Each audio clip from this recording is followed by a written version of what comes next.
Meet Andrew, a happy, healthy young man living in Davis, California. So beautiful.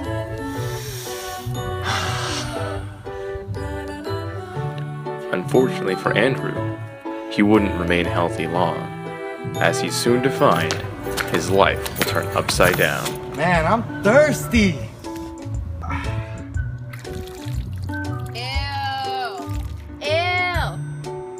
That's disgusting.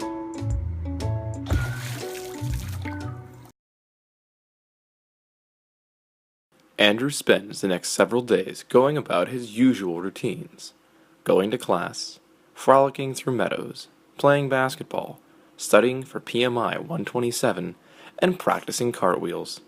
Typical Andrew. Although he notices some minor muscle aches and soreness, he just figures it's due to going extra hard in the paint when playing ball. But when he starts to develop clearer symptoms, he begins to feel very, very bad.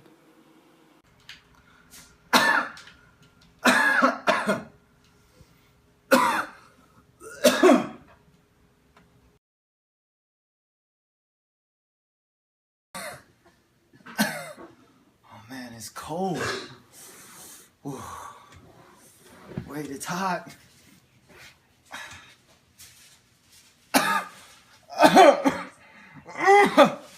Oh my god. Spewed. Oh.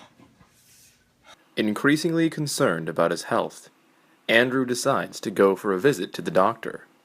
A wise move indeed, Andrew. Unfortunately, nothing could have prepared him for the staggering incompetence of a pseudo. Alright, so, what seems to be the problem? Well, I got a lot of chest pains, and I'm coughing profusely, and I have fevers at nighttime when I'm sleeping, and it gets chilly too. Yeah, okay, well, let's check you out. Can you breathe deep for me? And a little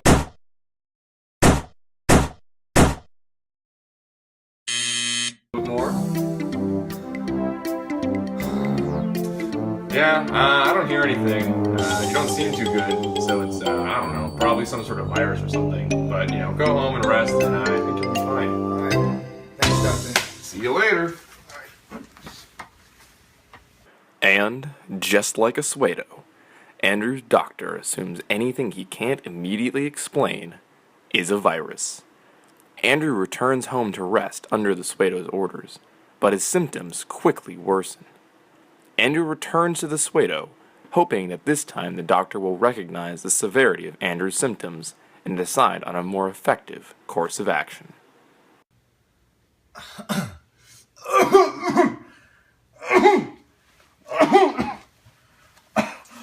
Alright, so you're back. What seems to be the problem this time? I just really can't stop coughing, and it's getting harder to breathe and stuff. And Well, you know, I could give you antibiotics, but since this is viral, it's not like it's going to help or anything. what should I do? I would sleep it off, I guess. Okay. Can you do that for me, bud? Can you Yeah. sleep it off? Alright, I'll go to bed now. Alright, sounds good. Alright, thank you. With nothing more than another pat on the head, Andrew continues his prescription of "sleep it off, bud." The next morning, Andrew's friend Dalen comes by to check on him. She never could have prepared herself for what she would find. Andrew, how are you feeling? Oh my god.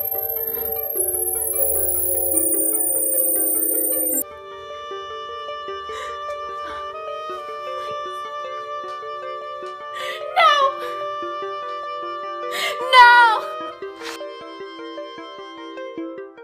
Andrew had passed away after suffering complete respiratory failure in the night.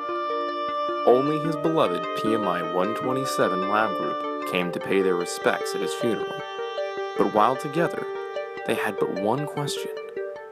What was this mysterious illness that killed Andrew? After exploring the symptoms on their own and running a culture from one of the many sputum samples Andrew left behind, they discovered the pernicious pathogen that led to the death of their dear, dear friend.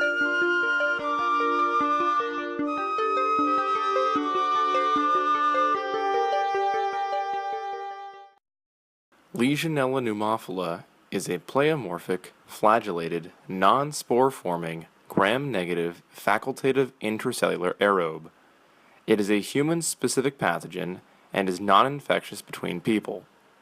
It is capable of living for extended durations in the environment, however, by living inside of various amoebae for protection and growth. Legionella thrives in warm water environments, surviving in the temperature range of 20 to 50 degrees Celsius, with 25 to 45 degrees being their growth range.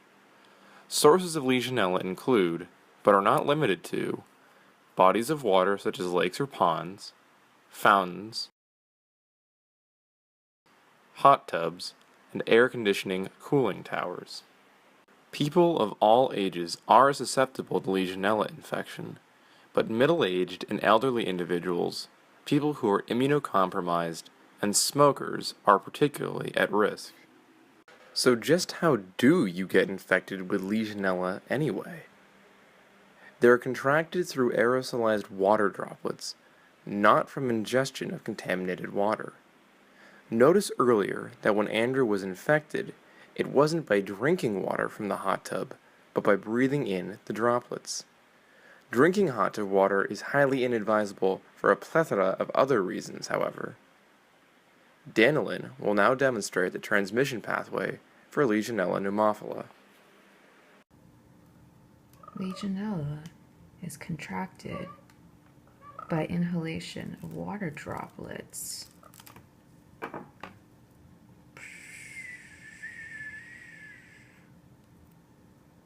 They invade alveolar macrophages in the lungs. Inside these macrophages, the bacteria create a defensive vacuole and then multiply.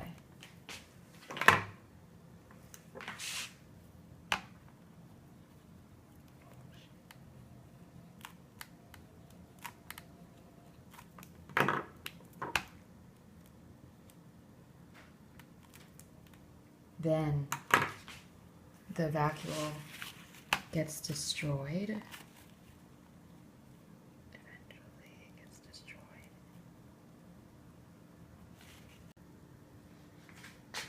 Then, after the vacuole breaks, these bacteria go and invade other alveolar macrophages.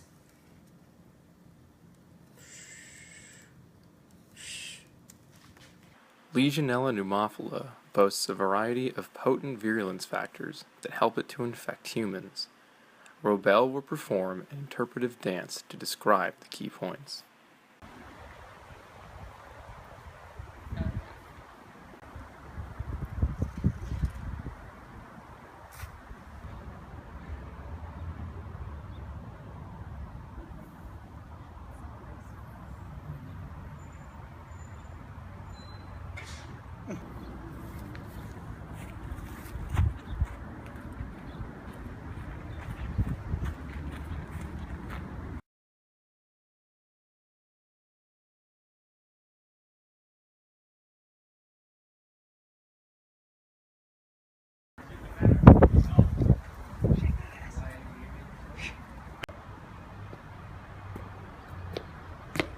Yo, girl. You hot. Thank you. No. Let me show you what I mean.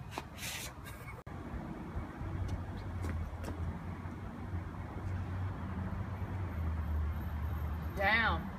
You got a fever.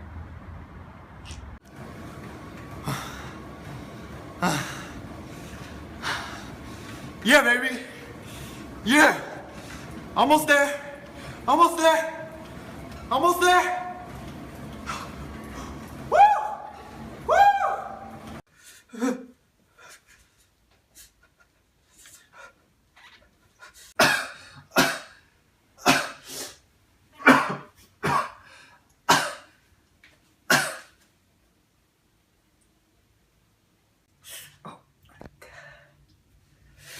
Ah.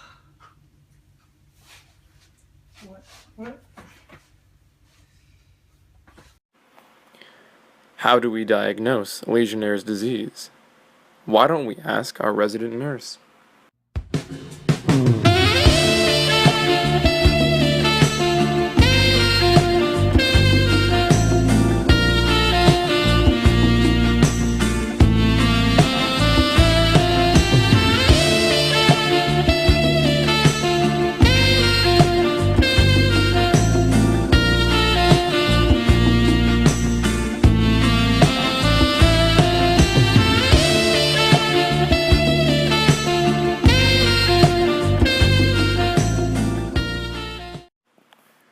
Although there are a number of diagnostic tests available for Legionella, one of the fastest and most accurate tools clinicians have is the urine antigen test.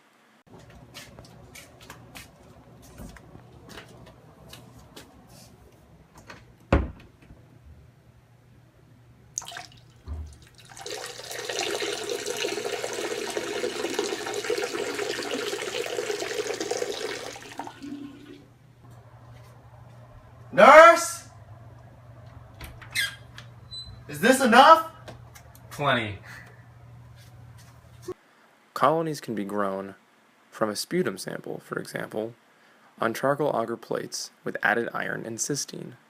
Chest x-rays can be helpful, but often fail to reveal the type of pneumonia caused by Legionella. To treat Legionnaire's disease, doctors should prescribe a dose of antibiotics. It's time to kiss the rainbow.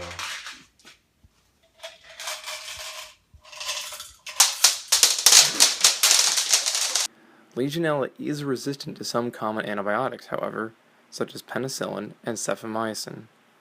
In addition, a brief hospitalization for monitoring of symptoms may be required. After all, Legionnaire's disease does have a relatively high mortality rate. During normal outbreaks, the mortality rate can reach as high as 30%.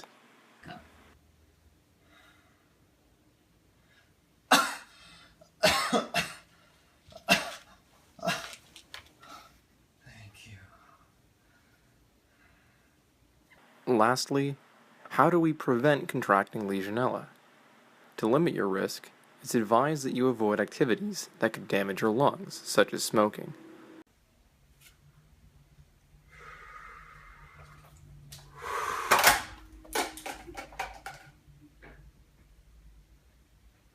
Ensure that hot tubs have been appropriately disinfected. Monitor the pH levels and temperature so that your hot tub doesn't become the ideal breeding ground for Legionella. And, on the clinical side, whatever you do, don't be a pseudo.